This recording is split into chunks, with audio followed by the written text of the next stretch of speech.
Good evening, everybody, and welcome to Ferg's Footy Fanfare. I'm here with Ned. How you going, man? Yeah, I'm good, thanks, Jay. How are you, mate?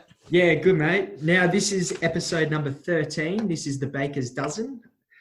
Fortunately, we haven't... 13! We're 13! We haven't had any bad episodes yet, so no need for the Baker's Dozen, but we'll pop it in there just in case. Can never be too sure. That's right. So, almost the end of the home and away season. We've got Port Adelaide and Collingwood, which is due to start in about 5 minutes, I believe. Yeah, both teams just run out on the ground. Yeah, so we may as well get started with reviewing round 18 and how that's gone so far. So we had the game on Thursday night between West Coast and North Melbourne. Did you get a chance to watch that, Ned? I watched the first half, and North Melbourne were very good in the first quarter, but the class of West Coast just sort of stood up in the experience, and they were able to grind their way back into it and find a way to win like the good sides do. Yeah, I mean, you look at it on paper and it's, you would expect a pretty convincing win from West Coast, but North Melbourne were able to really nullify their forward presence. They had the same amount of scoring shots, but you're right, just that touch of class and finesse from West Coast were able to get the job done. But when you kick 4 goals, 10 in a game of football, that's not going to get the job done regardless. Yeah, that's right. And from that, there were some pretty significant moves made by the North Melbourne Football Club. We'll get to that in a bit because there's a few other clubs that have made quick decisions following the end of their season. But on to a more important game, in my opinion. We had Friday night between the Saints and the Giants. Saints securing their first finals berth since 2011. Yeah, it was a very, very dominant display by the Saints. I tuned in for a little bit just before halftime, and I think there was only 1 or 2 kicks in it, and I was getting keen for a really spicy second half, but St Kilda just blew them out of the water, man. Well, it really looked that way, and there was a clear shift in GWS attack because given at this stage, there was still a very slim possibility they could play finals, and they went out in the third quarter really looking to take the game on. They were playing very, very attacking football, probably too dangerous in retrospect. But St Kilda were able to lock down that press that they had going forward very well and then kill them on the turnover. That's where that happened. And by the time that GWS had tried to catch up, it was a little bit too late for them. Now, this will probably be the good time to bring up our new segment, is it, Ned? Is this your new segment? It is. Yeah, so we have discussed during the week that we have a new segment which will be run by Jay. So Jay will be given one thing throughout the week or the weekend's action of football, something that's probably going to be highlighted on social media. And Jay's just going to sit there and say, you can't be doing that. That's far right. away. You can't be doing that. It's a term that Ned and I use far too often, and we thought, what better way to get it started by chucking it in our podcast. Now, this week's subject is the one great Bruce McAvaney, arguably to some the greatest commentator of all time, right? And Dennis Cometti, surely. A bit reserved for me. I'm getting a bit through with Bruce McAvaney, but still well respected. Now, Friday night football, prime time. This guy is, doing his job as per usual, summing up how St Kilda is a chance for September, right? Starts listing them on his hands. He gets the thumb up for number 1. You're thinking, okay, it's all good here. He gets the index finger to list out number 2. For the third point, Ned, he drops the thumb and the index finger, and he flips off the entire TV audience. To that, I say, you cannot be doing that Friday night, Channel 7, to all of Australia, flipping them the bird. You cannot be doing that. Yeah, that's a very fair point. You can't be doing that. For someone so experienced, I expect a lot better out of him. And then to get the bird in my face on a Friday night after a good win, not on. Yeah, maybe the old timers are kicking in, mate. All right, so the next game, we've got Essendon and Melbourne. And this was a good game. This was actually a really good game. It ended up being a juicy game. I didn't watch much of it. I saw Melbourne get a bit of a buffer on Essendon and listened to the rest on the radio. And Essendon really pressed hard and there was a bit of controversy about a tackle on Christian Petrarca that really should have been a free kick to the Bombers when they were on that real surge, and there wasn't much in the game. I think there was only 1 or 2 kicks in the game, and that could have really swung the momentum if Essendon had have gone forward and converted a goal or something out of that. Yeah, spot on. I think there was 3 minutes left in Melbourne by a goal, but they got out to the big lead. They had it written on the wall they needed to win. And for the first half, they played convincing enough football. They had Ed Langdon, who played really well on the wing for them, and he's been a good pickup for them this year, along with Tomlinson as well, who hasn't been as effective in my opinion, but still, still added some quality to their side. We will go into that in further depth in terms of where the next step for them is later on in the episode. But falling just short, they'd be disappointed with that outcome and would have been expecting a bit more at the start of the season. Yeah, that's right. All right, so then we had your mob over there at Adelaide Oval becoming 44-point victors over the Adelaide Crows. Yeah, so the... you go. Mate. Okay, no, you go. Well, this is time for our routinely segment of Ned's Nuggets of Knowledge. Now, can you blow us away? You have the first couple of times. Can you do it again? Okay, so going through all my sources on Facebook and seeing what people put up, this one was quite a surprise to me that this involves your mob and my mob. And this will be the first time that Richmond and St Kilda play in a final series together since 1973. No way. 100%. Cheese, duck and rice. That's outstanding. So what's that? 47 years, 48th year of final series without playing. That's unbelievable. When you think about the, the ebbs and flows that the teams have gone through, because obviously there's been periods in the 70s and 80s where Richmond were good. And then there's been periods where St Kilda good, but for them to never have been good together in the, nearly half a century is outstanding. Yeah. And just another thing as well, I am a big fan of omens. Oh, okay.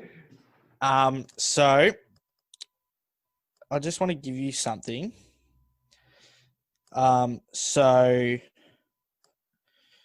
Okay, so 1980, Richmond finished third. What went on to happen? They won the flag that year. 2017, Richmond finished third. What happened? They won the flag that year. 2019, Richmond finished third.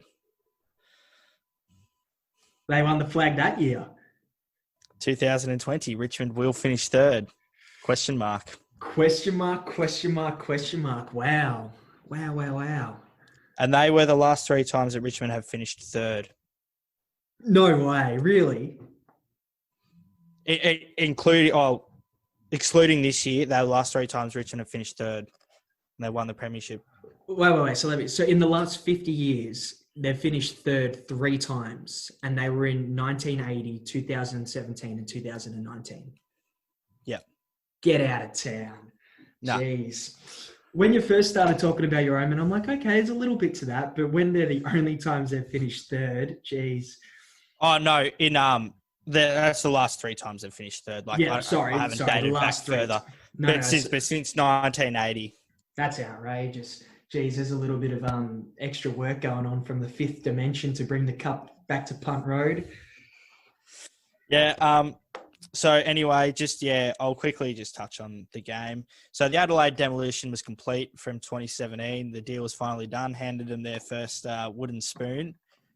But Adelaide were actually quite good. I thought they played quite well, and we were talking during the game, and I said that Adelaide are playing well, but they wouldn't be able to sustain their pressure, and that's sort of just what happened. They just let a few things slip, and that's when Richmond were really able to capitalise. But I think Adelaide could be quite proud of that performance. Considering the season they had, they didn't get absolutely blown out of the water. Like they really made Richmond earn it. So that's right. I think it's a really positive performance. Yeah, it's a really positive thing, especially for a young list to finish the season strong. We've seen so many teams struggle with young lists to have a good finish to the season. You know, Gold Coast Yeah. comes to mind. So for Adelaide to do that, they'll be pleased with that going into next season. And also, you know, congratulations to Taylor Walker for overtaking Tony Modja for the leading goal kicker at the Adelaide Football Club. So however reserved our thoughts are on him at times, he's been an excellent player for them. Yeah, what was it? 441 goals. So, Correct. you know, you don't get that being a terrible footballer, that's for sure. That's it. So next game we had at the Gabba, Brisbane were able to cement a top 2 finish, playing Carlton and beating them. I was really, really surprised, given the conditions, that Carlton managed to kick 10 goals won.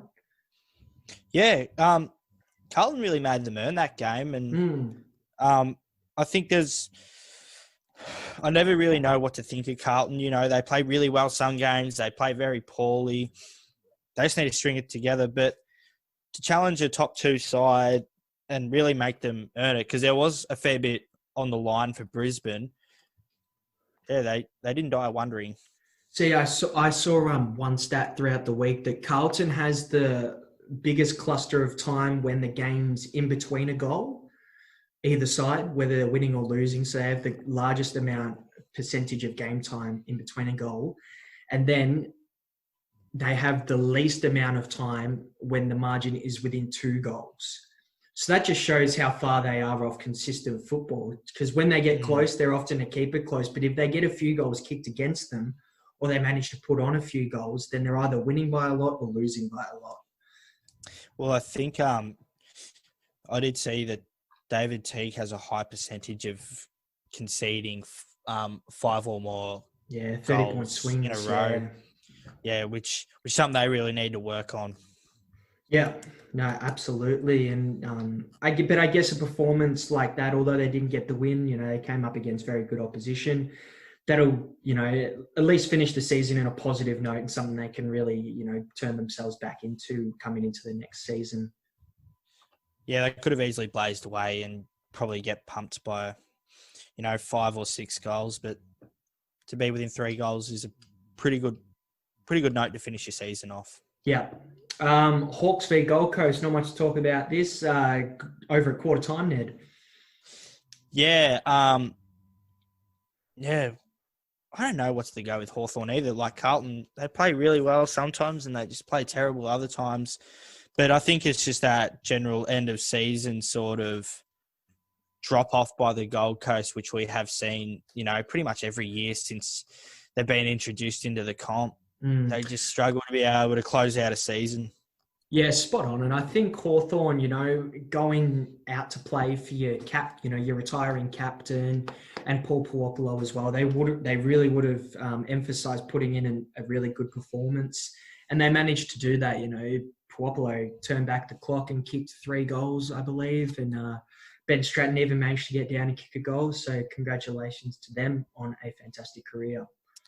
Just another bit of Ned's nuggets of knowledge. So this is a big shout out to Useless AFL Stats. People who are listening, go follow them. They come up with these amazing stats that you just blow you out of the water. So Ben Stratton will be the second player ever to retire with more premierships than goals. I did see this one.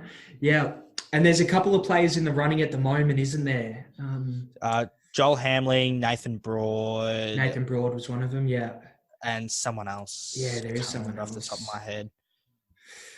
No, that's and even though he managed to double his goal tally in the final game, he'd still have more cups than goals. Yeah. It speaks volumes of his career.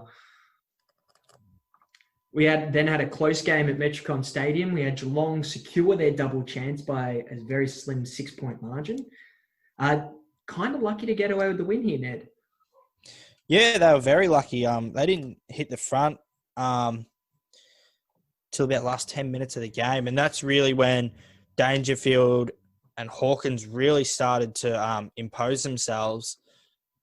But I was writing this down just before, but but I'll ask you now, is there a bit of a dilemma at Geelong? Because Sydney were very easily able to move the ball against Geelong and score quite well. They were always able to sort of counter punch whenever Geelong scored. Is this an issue going forward for Geelong coming into finals? We know Sydney are more of a bottom side. Coming up against quality opposition like, if Port are to win tonight, they'll be coming up against Port Adelaide, who are being, they've been the supreme side of the competition this year. Is there a bit of an alarm bell going off? Because I thought that Sydney were able to move the ball way too easy against Geelong. It's a great question. And I guess the way that Sydney were able to play will persuade other teams as a potential blueprint to beat Geelong. But the way that Sydney, they played very attacking football. They tried to hit the corridor whenever they could. They tried to play on really quickly. They had nothing to lose. They're playing to finish their season well, which they did. They'll be happy with how they finished it. But in the same sentence, I think when you get to finals football, I think there's too much risk, and for any team to be playing that, that focused on offense rather, because it leaves you so open to turnovers and easy scores against if you're going to continue to play through the corridor. So I think that's probably the best way to beat Geelong, but I think that the risk outweighs the reward. Well, Brisbane, I think, are the number one corridor side in the comp, and there could be a good chance that they do battle some point in the finals. I just thought that Sydney were able to just do it a little bit too easy. And we know that Geelong, over the last few years have had a real emphasis on having a great defence. Mm-hmm. But to allow that to happen and to play a team defence, you're usually able to sort of stop that all. Yeah, no, I feel like Sydney did execute their game plan really well, and they looked good. It was exciting to watch them go forward. Yeah, they played really well. And, like we said at the start, they were probably unlucky not to win. Papley, as great as he's been all season, there's a few opportunities that he'd wish he'd have back. And, a bit of a moment of brilliance from Blitzarves in the final few seconds to get a potentially game-saving smother in. So, it really raises the question. Who do we have next? We had Fremantle Doggies, which solidified the top 8 teams, not the order though. Yeah, Freo. Yeah, they made a lot of mistakes. They really hyped themselves on being a low turnover side and not allowed to be hurt on turnover. But there were a few passages where they just turned the ball over. I think just a bit of run out of gas. Obviously, missing a few key players, and going forward, they seem to struggle. Taberner and Walters were out, so yeah. They're big links to their forward line. But full credit to the Bulldogs. They did what they had to do, and they did it quite comprehensively. So yeah, they really managed to kick away in the last quarter. A bit scrappy in the first half, but you're right. Fremantle didn't make the most of their chances.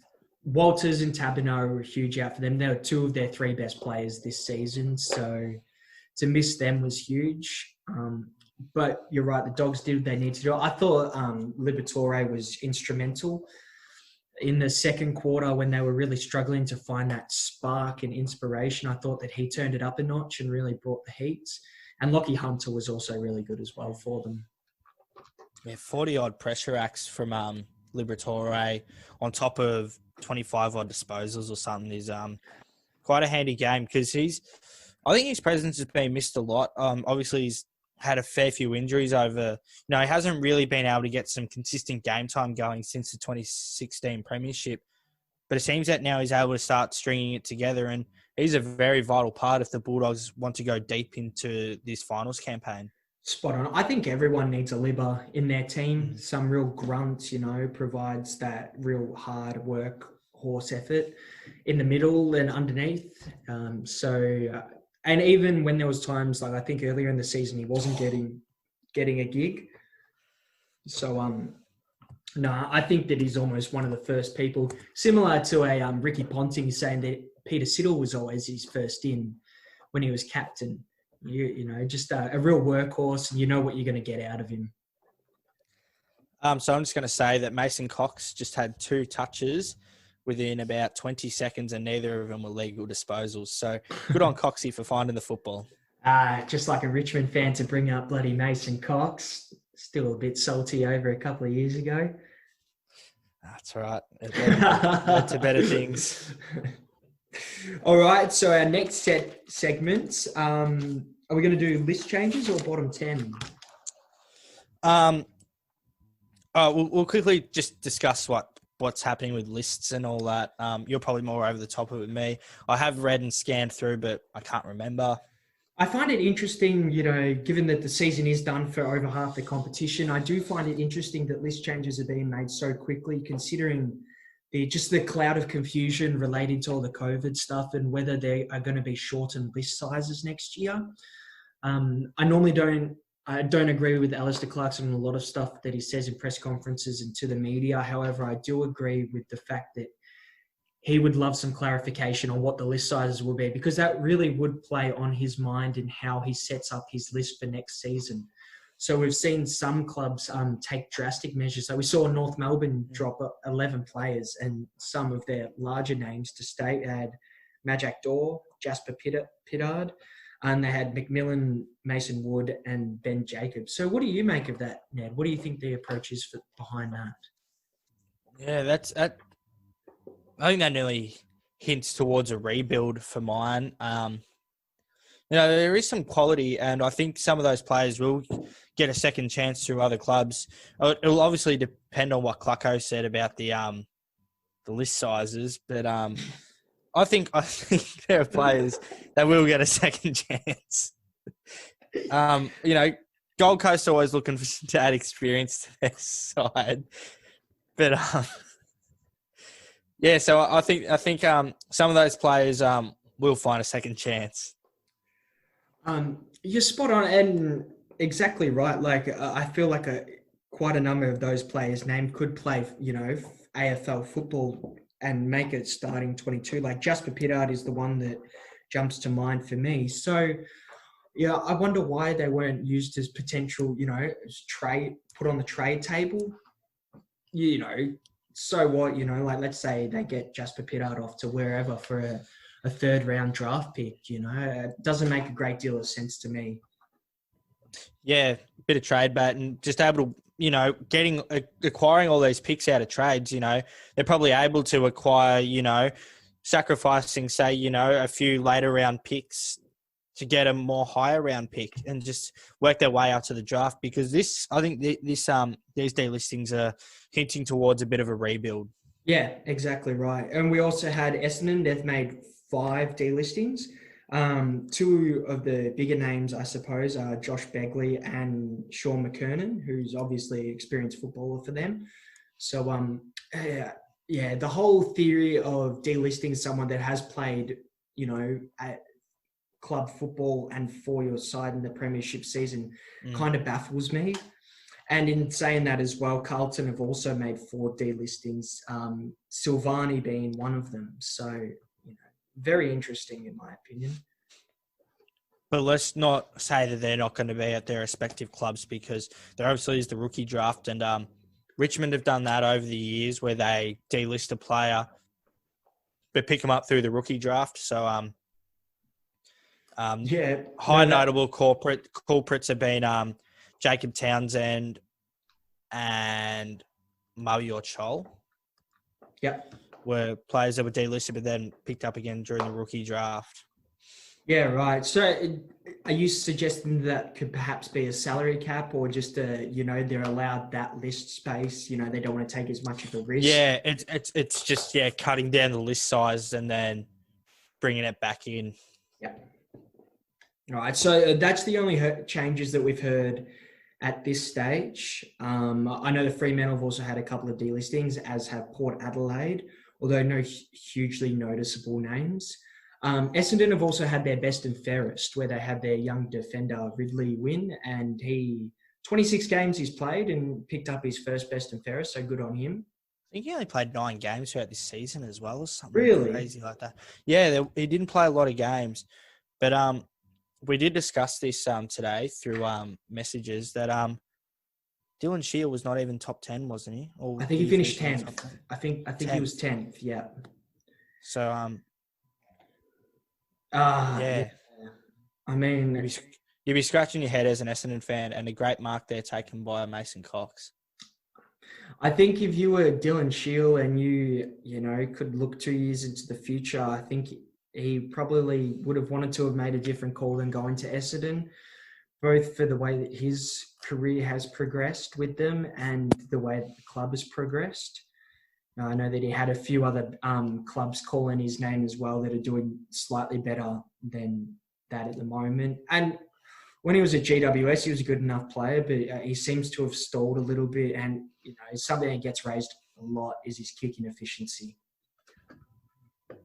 Yeah, so we'll quickly dive into this. We discussed this just before we started recording. So we're going to give you half a dozen All-Australian sure things. So the All-Australian awards and the AFL MVP awards and all that are this Thursday night. So we're just going to give you what we think will be our sure things for this side. Yeah, that's it. We're going to go 2 from each line. So for the forward line, I've got Tom Hawkins and Tom Papley. Coleman medalists and this season the best small forward in the game. Hard to go past either of them. For the midfield, I've got Travis Boak in there, based purely on the premise that, on the assumption that you've selected Lachie Neale, and I'm also going Jack Steele from St Kilda. I mean, just given the way that even he played last week, you know, 24 disposals, 14 contested, 2 goals. Geez, it's just good enough stats to be playing at any club, and he's really elevated his game this season. And in the back line, I'm going to shake it up a little bit, maybe 2 smokies, but I'm going to have Jacob Wiedering, who's had a standout year, former number 1 draft pick, and Nick Haynes from GWS. I feel like he's been excellent as kind of that extra man back, you know, intercept mark kind of, and then distributing outside of 50. Also, just another live update from the Collingwood Port game. Mason Cox has just left the field bleeding from his forehead. Oh, would you look at that? Spot on. Yes. This isn't even game updates, man. This is just like a Mason Cox buddy. You're like the camera focused on him. Like boundary reporter Ned Fergus reporting to your live updates of Mason Cox. We always cheer him whenever he gets near the ball at Richmond. we always cheer him when he goes near the ball because he always does something special. So my 6 sure things. So I'll start with my forwards, and I've done the exact same as you with Tom Papley and Tom Hawkins. Pretty hard to go by those 2. They're absolute lock-ins. So for my midfield, I've done what everyone thinks will be the Brownlow medalist in Lachie Neale. And then once again, I agree with you. I reckon Jack Steele will get in. He's had an absolutely fantastic year. And then my 2 defenders, which were all Australians last year, Harris Andrews and Dylan Grimes. Yeah, fair enough. I mean, Harris Andrews has had a standout year also. And, you know, Grimes has just become so reliable. It's kind of hard to keep him out of any form of conversation regarding all Australian. Yep. So, in from that, we were talking about how we're going to just go about where each team in the bottom 10 is at. So we'll fire away at Melbourne, who finished 9th. Where do you think Melbourne are at? It's a really good question because I feel like their midfield is arguably top 4 in terms of just looking at them on paper, and I feel like their backline's really set up as well. So, you know, I spoke about it earlier. They probably wanted to be top 8s. Do I think that they're anywhere within that 7th to 10th position? Yes. I feel like this is probably their capability at the moment. But that's not to suggest, you know, Wiedemann had a good season and, you know, they'll have number 2 draft pick Luke Jackson come in. And, you know, he's only going to get better with a bit more experience and maturity. they'd really love it if one of their forward, like Tom McDonald's the obvious one who hasn't captured any of his previous form. But no, I'd suggest that's where they are. They definitely should be vying for finals next year, and I think that they feel like they've underachieved this year, and I feel like next year they need to make finals. Yeah. Yeah, so I reckon they're thereabouts. They're just about there. They need to be more consistent. And you were just discussing about their forward, they saw their forward dilemma. Obviously, we heard that Ben Brown is going to be exploring his options. Does he fit in at Melbourne? I think he might be a decent fit in at Melbourne. Really couldn't hurt, especially with the way that Ben Brown works. Melbourne's midfield is very good at contested pill, winning the clearances. And Ben Brown's a very much lead up kind of forward, gets a mark off his defender, and enjoys taking a set shot. So if I was Melbourne, I'd be throwing the kitchen sink. I'm not too sure what their salary cap looks like, given that they've spent a fair bit of money in the last season, acquiring May, Lever, Tomlinson, and such, and they've already got some stars there. But if they could, there's no doubt in my mind that they should try and go for that. Yep. So then we move on to 10th, which was GWS. Where do you see them at? Hugely disappointing season for them. You and I alike had them top 8, arguably pushing top 4. I feel like they're going to be in real strife next year. They're going to have to deal with something they have not yet to. They got a lot of players wanting to leave. I know Aiden Core's already, he's pretty much been shown the door. He didn't play in round 18. Zach Williams has expressed his desire to leave. And there was someone else, I believe, Ned? Tim Taranto? Oh, okay. Is there speculation? I don't think he had a very good exit meeting to finish the season, I think. Yeah, so look, if they lose, I think even if they lose Williams, and I've heard the contract talks between GWS and Jeremy Cameron are a long way off via. And Toby Green's out of contract as well, so there's a lot of stars that need to be to be re-signed. I think that they'll be sweating that over the summer, and they would really need to try and get it done, because if they lose 2 of them, they're going to be in the exact same spot that they are now. Yeah, so I've said GWS, effort and desire with a question mark. Are they, is it really in them? They're obviously a very talented side, but you don't see them getting really nitty gritty and going down, doing the dirty work, scrapping out wins. And obviously, like we just discussed, there are some very high quality players that could be leaving that side, which could leave them in, nearly the same place as what they are this year and not being able to go forward. It's a question I may have raised with you earlier on in the season, but given the new circumstance, we know they're not playing finals. Do you think that the GWS board was a bit haphazard and a bit too quick in providing Leon Cameron with a 2-year extension? I think so. And I honestly don't know what coaches are out on the market at this point in time, but I think they should have been able to assess all options, because obviously Leon Cameron's been there since 2013. It's been there a long time, yeah.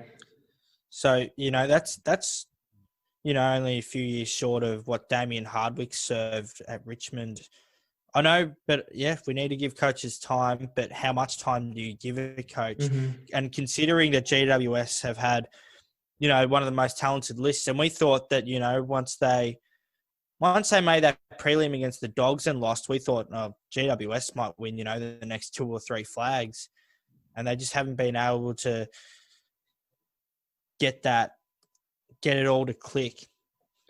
It will be really interesting to see. I think that they must almost have the mindset that they're just going to put a line through this season, say as an outlier, it wasn't a real season. We wanted to do better, we haven't, but next year we'll be back, 22 rounds, 20-minute quarters. Let's make sure that we're ready for that. Yep, absolutely. So then from GWS, we moved down to Carlton.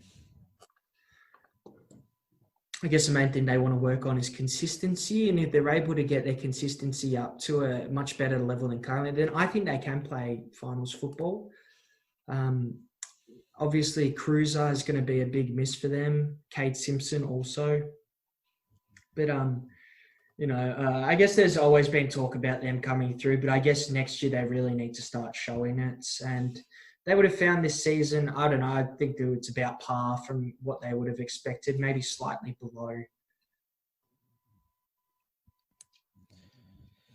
Yeah. So I think Carlton need to have a big off season. They need a good trade period or a good draft.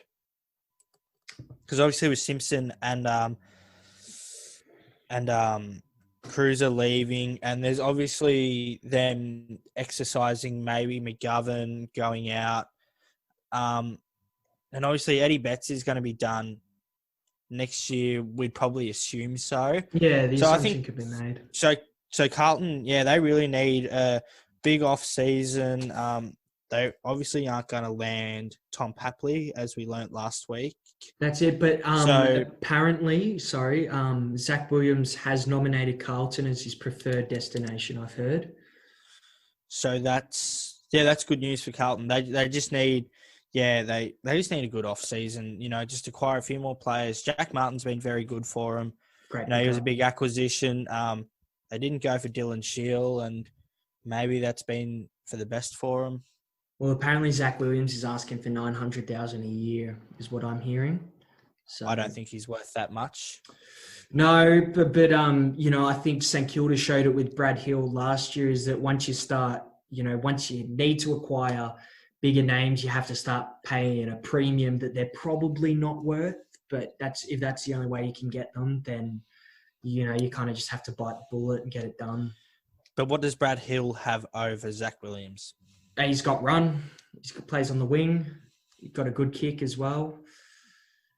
But what has he done beforehand? And the experience of premierships, yeah. Exactly. That's what you need. Yeah. You get that brewing into a club. And that's why I think St Kilda have been so well in acquiring. Like, Jones has come from quite a successful Sydney side. I don't think he's played in a premiership. No. But he's come from a good culture. Obviously, Bradley Hill came from Fremantle beforehand, but he did spend a lot of time in the Hawthorn system. Dan Butler has come out of the Richmond system.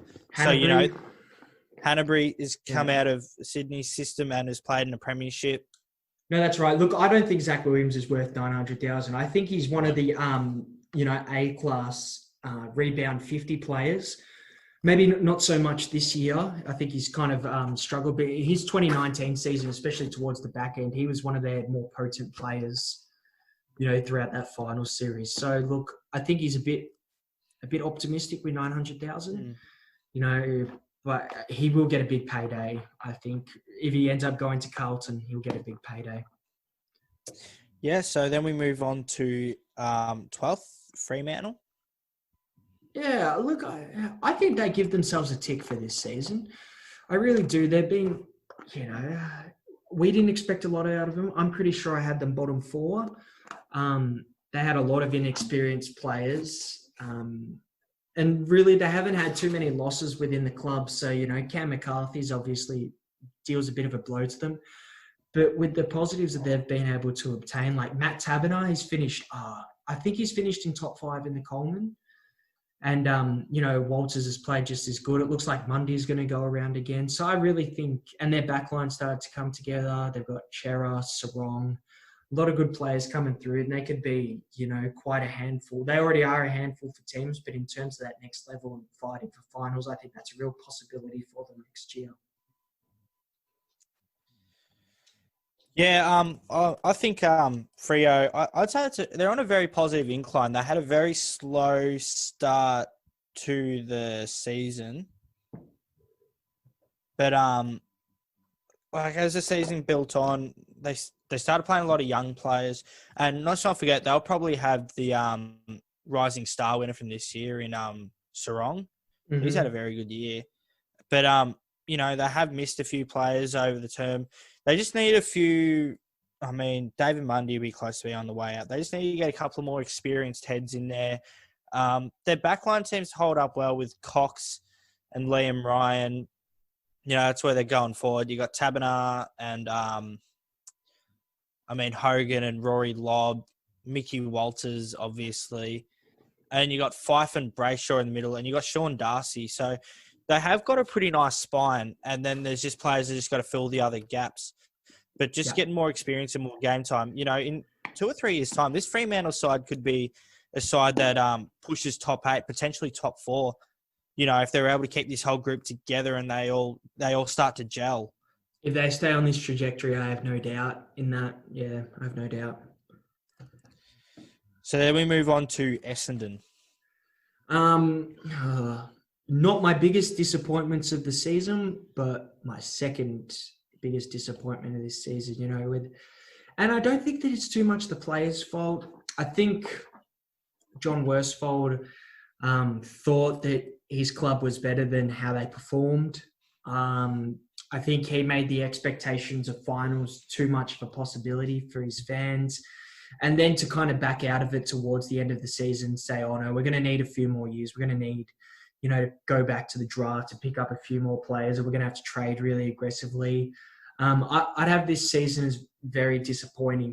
They've got the third worst percentage in the league to finish 13th. So I think that goes to show they really struggled this year. And I don't think they've got a whole lot of really promising talent coming through. The players that have got McGrath, Parrish and all that, although they might have areas to improve, they're established. So I think they're going to struggle. Yeah. Well, I'm going to be very real with you here. I think Essendon have a better list than St Kilda. Oh, and Essendon have finished 13th. I think across the board, Essendon have a very good list. And we did discuss this the other week with the players that they have that are established players. They have a lot of established players, but they just never all seem to click properly. I'm sorry, I'm not going to take that. No, perhaps in the midfield, I'm happy to argue midfield that Essendon have a better midfield than St Kilda, but not backline and not forward line. I think that's a bit out of chat. I don't think that's on. No, I think personally, I think Essendon have a better list on established players, but you don't see the effort and you don't see them fully applying themselves as they should. It will be interesting to see how a whole pre-season under Ben Rutten goes for them. I really think that Essendon fans, they want to see, they want to see character. They want to see someone with a personality. And, John Worsfold, always just still, concrete face, doesn't give much away. And Ben Rutten looks very much the same. So unless he can evoke some kind of passion from the players, I think it's going to be another long season for him. Yeah. So then we move on to Gold Coast, who finished 14th. Yeah, look, I'm going to give them a tick. They finished out of the bottom 4. End of season stuff, really an issue for them. They really need to sort that out. I don't know how you sort it out. It's almost like a cultural thing now for them. But look, if we look back 12 months, everyone was saying, disband Gold Coast, they're a basket case. They've managed to turn the tide around. Stewie Dew's got them going in the right direction. They've got good draft picks. Matt Rao didn't play over three quarters of the season. Look, I say you give them next year I don't expect them to be playing finals, but, as long as they keep going in this upward trajectory, I think it's going to be okay for them. Yeah, so I think I still think they lack a bit of depth and a bit of experience, which could be as to why they have these slumps at the end of the year. There are still a lot of holes in their side. They have a lot of good young players coming through. I won't take that away from them, but they just need to acquire, and they did that very well last off-season. They probably need to go do it again this off-season. I mean, last off-season they got Ellis and Greenwood, who are, 2 very good players. They've been great pickups for them, not only from the experience factors, but they've also played really well. Greenwood's been great, contested ball. Yeah. So I think they just need to go to the and obviously with these delistings that have happened, there might be some players that can fill a few holes that do have experience and where, they can potentially push for finals. I'm not saying that they're going to make finals, but, where are they? 14th. They could easily put themselves in that, that sort of 6th to 12th bracket potentially. Geez, I wonder who they go for, from North Melbourne, question mark over going for Dore. They've got Witts and King up forward. Pittard, they've got Lukosius in the back. Couldn't hurt. Maybe Mason Wood. They're keen to throw money at Nathan Broad, apparently. Okay. Well, perhaps Pittard might be a bit too small for them. Oh, geez, I reckon there's a lot of clubs that wouldn't mind having Pittard in their team, so I have no doubt they'll get picked up. Yeah, so that was Gold Coast. So now we look at 15th in Clucko's Hawks. Look, I think that's disappointing season for them. To only come away with 5 wins, to beat Brisbane in round 1 out of all of that as well. Obviously, Richmond as well. Yep, and their intentions at the start, at the start of the season have changed drastically to what they are now. I think they're almost on rebuild, start again stuff. Unless they find a way to maneuver some magic in the trade period, I think they're going to have to start again. Yeah, I've just put rebuild. They're obviously going to rebuild, and that's what they want. Well, that's what Clucko has said, and they will be rebuilding. Yeah, not the worst decision. We've seen teams get trapped in trying to top up a list that they've got at the moment and, just hovering from that 7th to 12th position. So sometimes it doesn't hurt to go down for a few years to come back up, but you've got to do it properly. Next team, Sydney Swans finished 16th with 5 wins. How did you find their season? I say it as a positive. I give it quite a bit of a tick.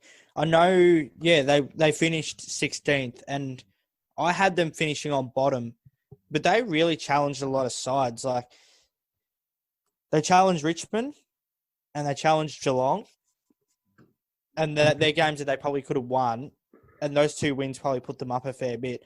And you also got to think they missed Heaney for pretty much most of the season. They missed Joey Kennedy most of the season. They missed Lance Franklin the whole season.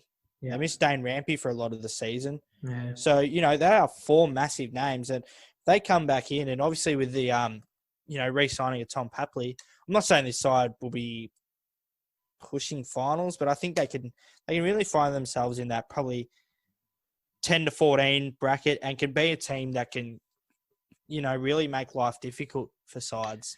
Yeah, look, if I had to sum up their season, I'd probably just say inexperience. But what they've been able to do is get 20 games into their youngest, Rowbottom, names like that. Malikan has been good in the back line once again. In a similar train of thought to you, I think that they will be able to get better. I think that they're on the way up. But it will be very interesting to see how they go, whether they try to acquire any big names or, JPK is getting old. Parker's getting up there in his age as well. So it will be interesting. Callum Sinclair must be getting pretty old as well. Whether they try and bring in, someone of a greater stature than. But overall, Longmire keeps his job. He's been doing really well down there. From what I heard, he's really well liked. And, yeah, I'd give this season a tick for them.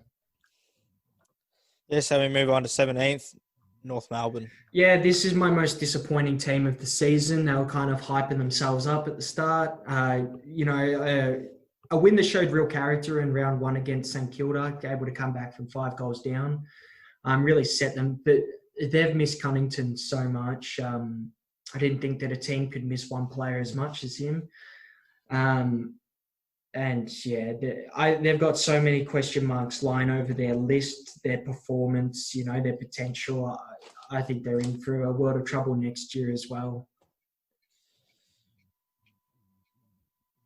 That third last word you said is what I've said for North Melbourne. Trouble.